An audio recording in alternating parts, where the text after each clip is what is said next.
حضرت علی علیہ السلام کے پاس ایک شخص آیا اور عرض کی، مولا، شیطان کی سب سے زیادہ کوشش کس بات پر ہوتی ہے؟ مولا علی علیہ السلام نے فرمایا، شیطان بار بار اپنے لشکر کو یہ حکم دیتا ہے کہ ان 3 کاموں پر سب سے زیادہ کوشش کرو۔ وہ شخص بولا، مولا وہ کون سے 3 کام ہیں؟ مولا علی علیہ السلام نے فرمایا، شیطان اور اس کا لشکر اس کوشش میں ہوتا ہے کہ انسان میں حسد پیدا ہو، تکبر پیدا ہو اور نفرت پیدا ہو۔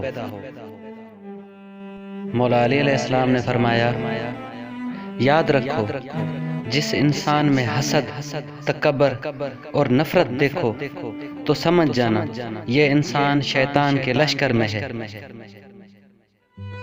شیطان کو یہ معلوم ہے، حسد، تکبر اور نفرت کرنے والے لوگ اللہ تعالیٰ کے نزدیک مشرک سے بھی بدتر ہیں۔ مولا علی علیہ السلام نے فرمایا، میں نے رسول خدا سے سنا ہے، جو انسان تکبر، حسد اور نفرت پر قابو پا لے وہ جنت کا حقدار ہے۔